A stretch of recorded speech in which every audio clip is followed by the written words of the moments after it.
Hola, ¿qué tal? Buenas tardes. Hoy estamos de nuevo con Juan Reyero, historiador, que ya llevamos varios capítulos que hemos hablado de Turnip, Puente de Piedra, y hoy nos trae otro tema interesante. ¿Qué tal, Juan? ¿Cómo estás? Buenas tardes. Hola, ¿qué tal, Juan? Muy bien. Oye, gracias de nuevo, una vez más aquí con Nada, vosotros. súper interesante lo que nos traes. ¿Qué nos traes hoy? ¿De quién hablamos? Bueno, y vamos a hablar de la persona que va a revolucionar el siglo XIII en Francia y en Europa, que es la famosa Leonor de Aquitania. Okay. Y quien vive aquí en Burdeos, como nosotros, no para de escuchar. Hay colegios con su nombre, empresas con su nombre. A Leonor es muy importante. A Leonor, Eleonor o Leonor es el mismo nombre. Es decir, nuestra princesa de Asturias lleva su nombre y fue uno de los regalos que le hace el príncipe Felipe, el rey de España, a su mujer, fue un libro sobre a Leonor de Aquitania. Fue una mujer muy avanzada para su momento y va a ser clave en el desarrollo de la relación entre Francia e Inglaterra en el siglo XIII. Bueno, nosotros vamos a dar una serie de pistas sobre el desarrollo, ¿no?, de la vida de esta señora aquí en Aquitania y en Burdeos, por supuesto, también. Ok, ¿cómo esta señora llegó a tener tanto poder? ¿Por qué? Bueno, claro, lo fundamental para ver cómo llega a ser la gran duquesa de Aquitania es cómo hereda el ducado de Aquitania. Eso es fundamental y tenemos que ver la figura de su padre. Fue el gran duque Guillermo X y fue un señor que se dedicó a hacer la guerra por todas partes. Y aparte, imaginar esas guerras medievales eran unas batallas cuerpo a cuerpo, unas guerras muy brutales. Francia va a pasar por una serie de carestías y tal. Este señor, no al final de su vida, pero bueno, casi al final de su vida, empieza a arrepentirse. Claro, uno cuando ya se le ve, cuando se ve las muertes cerca, imaginar la mentalidad de ese momento, se empieza a ver el temor del juicio divino, ¿no? Total, este señor quiere arrepentirse, quiere aliviarse esos pecados de esas décadas de guerra y tal, y decide hacer el Camino de Santiago. Y eso es fundamental. Hay que entender la ruta del Camino de Santiago en este momento en el siglo XII, porque el Camino de Santiago era la gran autopista que va a regir Europa. Eso es fundamental. Nosotros hoy en día se nos ha olvidado un poco lo que significa el Camino de Santiago, pero Ujú. todo el mundo lo hacía, desde el más pobre hasta el más rico. Y este señor, Santiago era el gran lugar de peregrinación del mundo para el cristiano. Era Ujú. Santiago, Roma y Jerusalén. Este señor va a hacer el Camino de Santiago. Y el 9 de abril de 1137, este señor fallece justo cuando llega a la Catedral de Santiago de Compostela. Este señor, el mismo día, creo que fue un Viernes Santo, en mitad de los oficios, de un infarto, ya venía enfermo del camino, va a morir. Bueno, antes de hacer el Camino de Santiago, este señor reúne al Consejo de Nobles de Aquitania. Y dice, bueno, yo me voy a ir hasta Santiago, eran viajes larguísimos, yo me quito del medio, ¿no? Y necesito solucionar el problema de mi herencia, es decir, de la casa de Poitiers, la casa de que este señor venía. Por lo cual, con los nobles y tal, deciden que su hija mayor, a Leonor de Aquitania, con 13 años, va a ser la que va a heredar el gran ducado de Aquitania. Realmente, él tenía 3 hijos, un hijo Ajá. mayor y 2 hijas.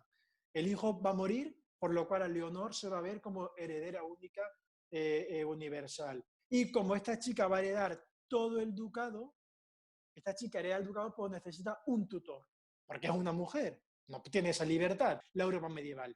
¿Quién elige de tutor su padre? Al rey de Francia, a Luis el Grueso, Luis el Gordo, así se llamaba. Por Ujú. lo cual, esa reunión de nobles lo que van a hacer, van a cerrar el sello entre el matrimonio entre el hijo del rey de Francia, de Luis el Gordo, y el duque de Aquitania, que se ha ido, desaparece del mundo terrenal para meterse en el mundo espiritual para hacer el Camino de Santiago. Por lo cual, este señor, antes de partir, deja cerrado todo el problema de sucesión. Y este señor hace el Camino de Santiago, solamente se lleva un caballo, 2 mozos de espada, 2 ayudantes y una sola manta de piel, así se describen las crónicas, y empieza el camino hasta que va a fallecer en la Catedral de Santiago, y si no me equivoco, su cuerpo está enterrado en la Catedral de Santiago. Pero bueno, Santiago de hay Compostela. varios, en Santiago de Compostela, efectivamente, sí, sí. Y así un poco como esta niña con 13 años, sobre sus hombros va a caer todo el peso de la casa de Aquitania, ¿no? Un poco para ver cómo esta chica llegará a ser quien es, gracias a su padre. Y después también hay que olvidar, Juan, una cosa, que su padre a sus hijas, su padre fue más adelantado, ¿eh? Es decir, su padre a sus hijas las va a educar, perdón, con los mismos educadores que a su hijo, que era el heredero. Por lo cual estas niñas van a tener una educación número uno. Pero bueno, ella fue una gran intelectual, vamos a hablar sobre ella, pero bueno, aparte de tener una buena educación, esta chica podía haber sido un cero a la izquierda. Tú puedes ser muy bien educado, que después tú puedes hacer lo que te dé la gana. Esta chica es que fue una gran intelectual. Tenía Es decir, tuvo actitudes. efectivamente, tuvo una educación no normal para ser una niña, porque su padre la educó muy bien, pero encima esta chica va a ser una esponja, todo lo va a absorber y va a ser una gran intelectual. Así se convierte, así ella va a ser la que va a ser, va a heredar el título de duquesa de Aquitania. Ok, y al final se llega a casar con el rey de Francia.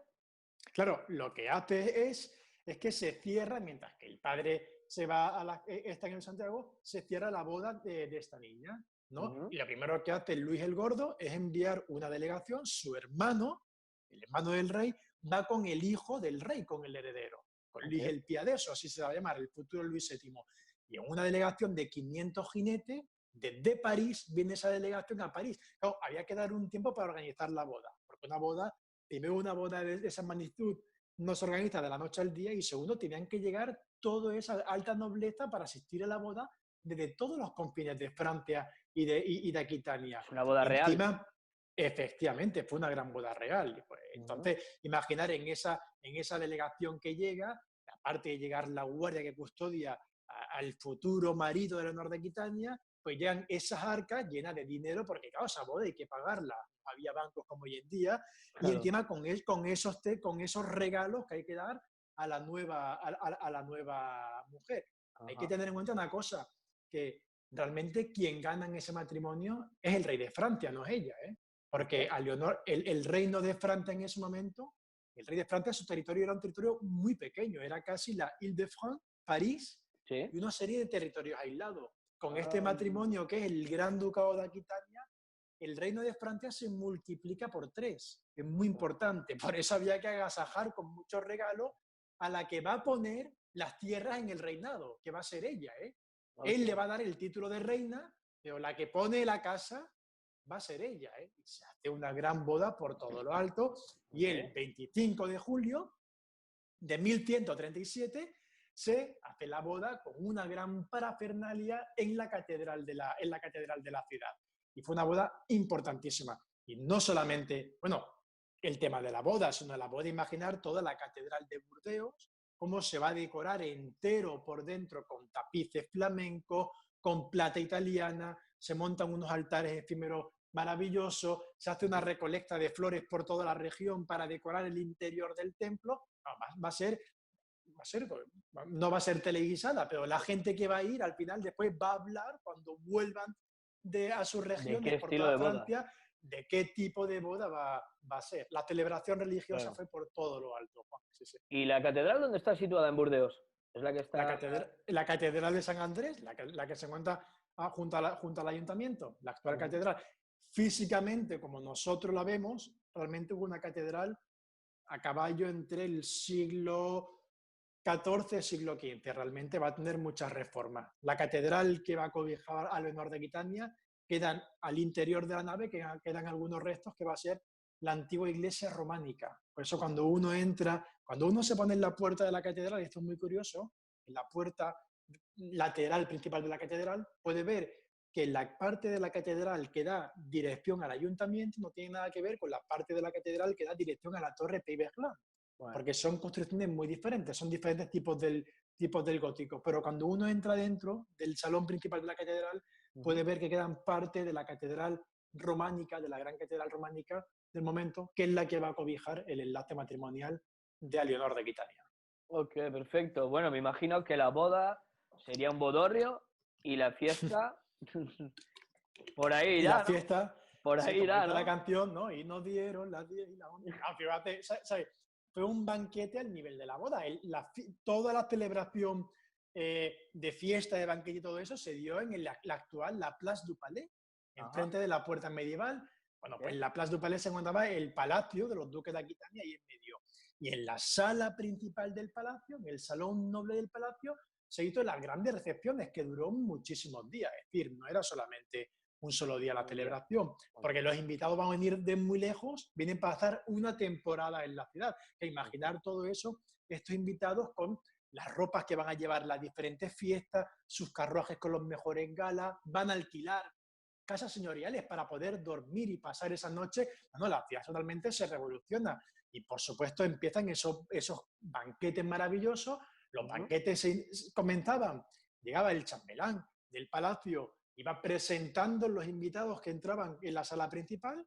La primera parte del banquete era como si fuese, entraban, se quedaban como de pie en mitad de la sala porque tenían que ver todo ese esplendor decorativo de cómo estaban adornados con estas galas el interior del palacio, y después, con el permiso del chambelán, a toque de corneta, se entraba en la sala para comer y se sentaban en esos taburetes o en esas sillas alargadas.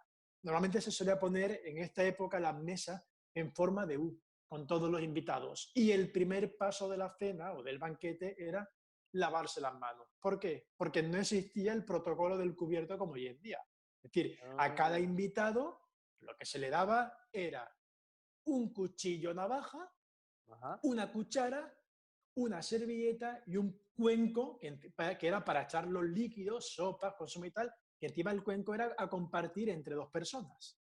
Imaginar el siguiente paso sea la recepción de los platos, imaginar todas esas mesas puestas con todos los platos, pero los platos donde se ponía la comida, pero no se comía directamente en el plato, se cogía con la mano, no existía el tenedor como hoy en día, se comía con la mano, se trenchaba con el cuchillo, se comía con la mano y se solían poner en unas grandes holgadas de pan la comida, ¿no?, para comer de manera más individual. Los banquetes duraban muchísimo tiempo, es decir, que el postre no era al final del banquete, es decir, es que el banquete duraban días y días, es decir, era todo el tiempo como comiendo y comiendo y tal. Entonces, entre diferentes comidas estaban eso, se llamaban los postres, que eran unas pequeñas comidas como para aligerar, para hacer la digestión con mucho líquido, y se aprovechaba para meter la música en directo, el juglar, para hacer las malabares y tal, ¿no? Y después se continuaba con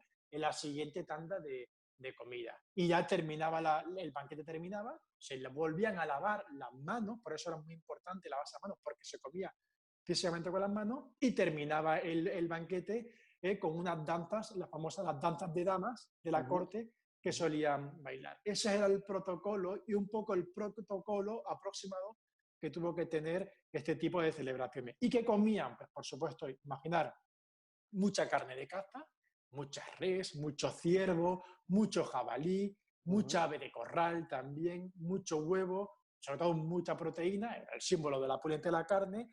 Las verduras también solían comerlas en caldos, que era muy normal, las acelgas, las lechugas hervidas y tal, ¿no? Y por supuesto vino y cerveza, que no podía faltar en una fiesta, ¿no? El alcohol fundamental para una boda. ¿Consumían pesca? ¿Consumían ostras como las que tenemos en el Basal? ¿Ya habían ostras aquí? Sí, bueno, se consumía mucha pesca, eso sí es verdad, eso es muy de la época medieval, pero lo caro era la carne, por lo cual en las grandes fiestas se solían hacer, claro, imaginar esas presentaciones de esos como jabalí, ¿no?, que se les mantenía la piel con los cuernos para meter dentro la carne cocinada, se iba abriendo en esos banquetes, ¿no?, esas piezas de fauna sobre la mesa. Eso es mucho más espectacular, Rollo poner de repente banquete. el CIE banquete, que poner, ¿no? Pero así no, también solía haber pescado en este momento, era muy normal el pescado de ríos. Eso. Ok, pues bueno, no empezó nada mal este matrimonio, ¿no? Una gran boda, invitados de todas las partes de Francia. ¿Vieron casas europeas también? Vamos, bueno, vienen muchísimas, y de España también van a venir, de Italia, de Alemania, de Inglaterra. Tener en cuenta que en ese momento, en la corte de Francia, había muchos intermediarios europeos, y cuando la corte viene aquí a Burdeos a la boda, vienen con todos esos emisarios de las diferentes cortes europeas. Fue una boda fundamental, no se casaba cualquier persona, se casaba el rey de Francia, con la mujer más rica de Europa del momento. Es decir, que no era toda Europa se enteró de esa boda. Y bueno, empezó muy bien la boda, pero resulta que a pocos días de la boda, el 1 de julio, perdón, agosto, muere el padre del marido, es decir, muere el rey de Francia, Luis el Grueso. Por lo cual, rápidamente, el matrimonio real tienen que pasar por Poitiers para él ser coronado como duque de Aquitania. Ella fue nombrada reina de Francia en la propia boda. Él tiene que esperar, porque la capital de Aquitania en ese momento era Poitiers. Van a Poitiers, también hacen unas fiestas rápidas para continuar rápidamente, porque al morir su padre está sedente el trono de Francia, ¿eh? Claro. Y es muy complicado tener los tronos sedentes, porque puede llegar cualquier pariente a quitártelo. Por lo cual el matrimonio rápidamente tiene que ir a París y, bueno, pues ocupar el trono, porque son los reyes de Francia. Okay. Y se convirtieron en los nuevos reyes de Francia. Y se convierten en los nuevos reyes de Francia. Es curioso que digas que te lo pueden quitar, o sea, a día de hoy no te lo pueden quitar, en aquel entonces sí, era como te despistas y te quitan la silla.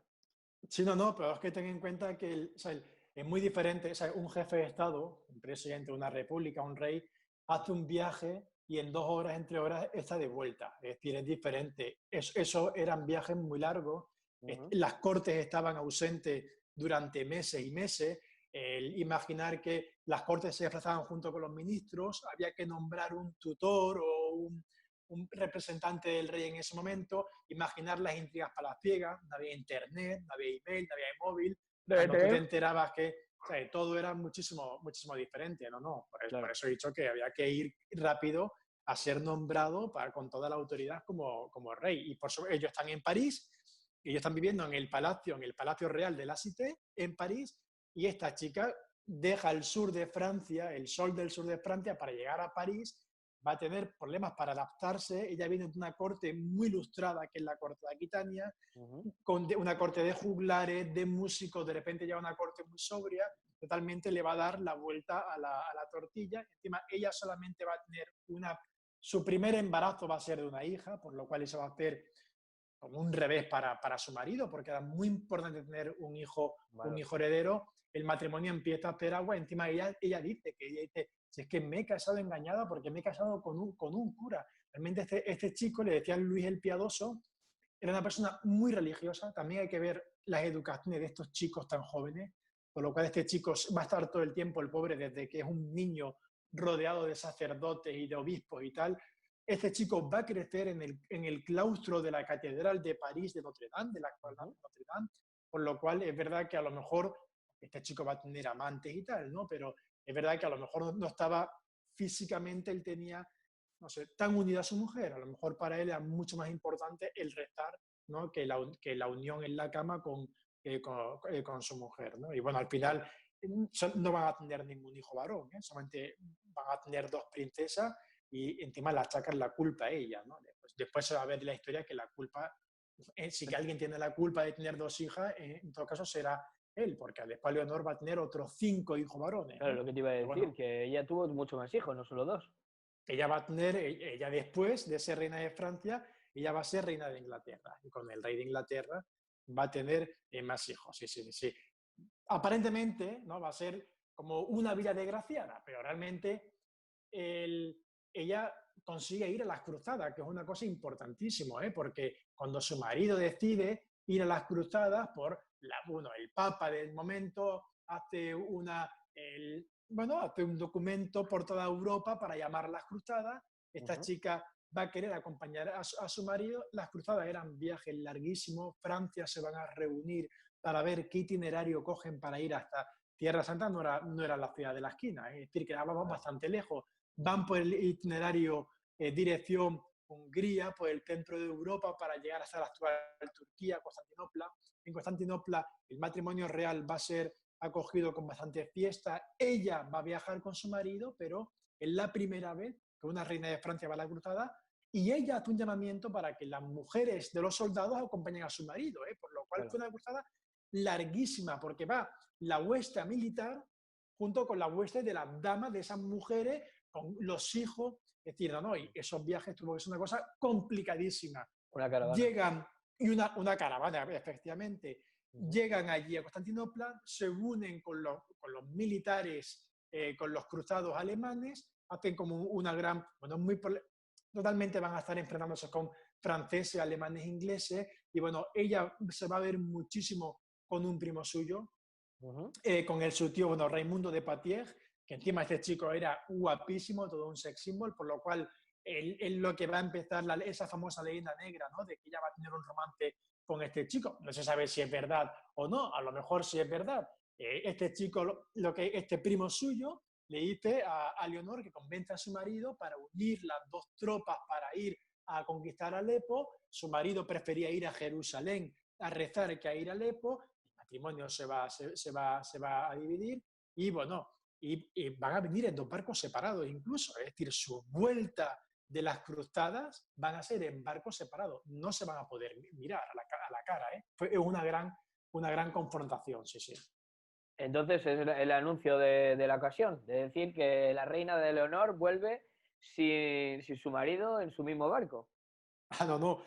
Bueno, está clarísimo, es el anuncio del fracaso matrimonial. Lo primero que hacen es llegar a Claro. Italia, donde en una localidad entre Roma y Nápoles, en el sur de Italia, el Papa los recibe porque el Papa quiere solucionar ese problema matrimonial. No eran cualquier persona, eran los reyes de Francia. Claro. Era muy importante para la estabilidad de la sociedad cristiana medieval, la estabilidad de la corona de Francia. Bueno, esta chica no va a apoyar la proposición del Papa, vuelve aquí a Francia y se convierte en la primera vez que una reina comienza un pleito de divorcio. Eso es muy importante. Cuando hablamos del divorcio, no hablamos de la nulidad matrimonial por la Iglesia Católica, porque no existía el divorcio civil. Por lo cual empieza, para conseguir esta anulidad, que dependía de las iglesias locales, se reúnen en Francia como un concilio, una reunión de nobles y tal, y al final van a apoyar que esta chica, ¿no? Van a apoyar, al final encuentran que ellos eran primos lejanos y va a ser la excusa, ¿no? Porque al rey le está llamando que es un rey cornudo, porque ella tiene relación con otros hombres. Total, no, ella no le va a dar, bueno, ella no van a tener los dos ningún hijo varón. Por lo cual, él, bueno, va a ser como la excusa de ese divorcio. Y a ella se le coincide esa reunión de nobles, acepta la nulidad del matrimonio. Cuando le dan la noticia, ella de la emoción se cae de la silla, como dicen las crónicas, se desmaya y va a estar durante 2 horas que pensaban que iba a estar muerta. No, ella va a conseguir la nulidad matrimonial que tanto quería, pero era muy complicado porque se ve de nuevo sola, ¿eh? Y una mujer en ese momento necesita un hombre a su lado. En ese momento en la corte ya había un don Juan rodeando a Leonor de Aquitania, con la que se cree que pudo haber tenido esa relación con anterioridad. Era un chico 10 años menor que ella le va a llevar la adelantada, y es el futuro Enrique II, rey de Inglaterra. Enrique el Plantagenés, de una gran familia de la Bretaña, de la Normandía, de Francia. Ella ve la excusa perfecta y por eso a los 2 meses de divorciarse del rey de Francia, a Leonor se casa, es decir, no pierde el tiempo porque sabe que no puede estar a los 2 meses, sabe que no, porque sabe que no puede estar sola una mujer con esa fortuna, y se casa con este chico que, bueno, y por eso finalmente, y esta chica después se va a convertir en reina de Inglaterra. Okay. Una pregunta, entonces ella recupera las tierras, pertenecen al reino de Francia cuando hay un divorcio así. Sí, porque su padre fue muy inteligente, el gran duque Guillermo X, y la propiedad de la tierra lo dejó pactado en el que siempre serán de su hija. Es decir, cuando su hija se casa con el hijo del rey de Francia, el hijo de Luis el Gordo, que se llama Luis el Piadoso o Luis VII, rey de Francia, ella se casa, pero las tierras son de ella. Por eso este chico, cuando viene y se casa en Burdeos, ella en la catedral, en la propia boda, se le corona con reina de Francia, y él tiene que ir a Poitiers para ser aceptado como el gran duque de Aquitania. Es una cosa para que, sobre todo los españoles, nos orienten un poco lo que pasa con la reina Isabel y el rey Fernando de Aragón. Cuando se casan los reyes católicos, los llamados reyes católicos, una vez que se casan, ella es reina de Castilla, él es reino de Aragón, él es rey de Aragón. Ella tiene que ir a Aragón a ser aceptada por las cortes aragonesas, y el rey de Aragón tiene que ir a Castilla por ser aceptado por las cortes de Castilla.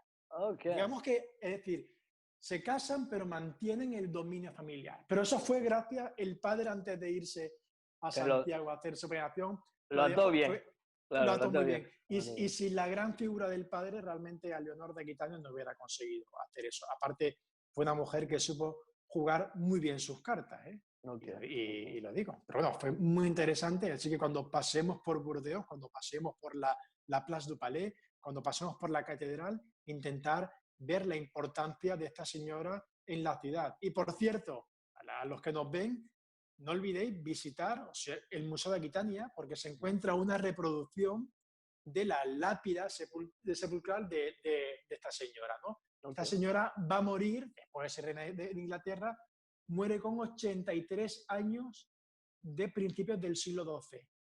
Es una brutalidad. La esperanza de vida eran de 35, 37 años. Imaginar que la niña muere siendo muy niña en el parto. El niño moría siendo más niño todavía en la primera línea de la guerra. Por lo cual, imaginar las enfermedades, la esperanza de vida era muy pequeña. Esta señora va a sobrepasar, se calcula, que a 3 generaciones del momento, ¿eh? Y sobre todo cuando muere, esta chica va a ser guapísima, porque fue guapísima, fue un ídolo para el momento, y fue tan guapa que va a sentar la base para el canon de la belleza femenina de toda la Europa medieval. Cuando se presentan esas princesas tipo Walt Disney, con la cintura muy fina, el pelo muy largo, rubio, la cara muy clara, es el prototipo de la belleza de Leonor de Aquitania. Por eso cuando muere se dice que encima, siendo tan mayor, era tan guapa. En la lápida del sepulcro, que tenemos la reproducción sin policromar en el Museo de Aquitania, podéis ver, ¿no?, cómo él tiene la cara casi de un adolescente, ¿no? Y se le representa en el sepulcro ella con un libro abierto, símbolo de que fue una gran intelectual, cultural. Bueno. Okay. Por cierto, Juan, para terminar ya muy rápido. ¿Murió libre? ¿El qué? ¿Murió libre ella? Bueno, ella va a morir cuando esta mujer muere. Ella era viuda, es decir, su segundo, si muere con 83 años, esta mujer va a sobrepasar a maridos y a hijos incluso. Okay. Bueno, cuando muere, el hijo suyo, Juan Sin Tierra, ya era rey de Inglaterra, y esta señora va a morir aquí en la Francia inglesa, porque esta va a ser Francia inglesa. Y cuando muere, las crónicas de la muerte dicen que nunca se vio a persona tan mayor con tantos dientes. Fue una cosa muy curiosa, ¿eh? Porque imaginar que era muy normal que a los chicos ya adolescentes les faltaran una media de 3 o 4 dientes. Porque imaginar que la gente prefería pasar el dolor absoluto de que te arranquen una muela antes de morir de una infección bucal, ¿eh?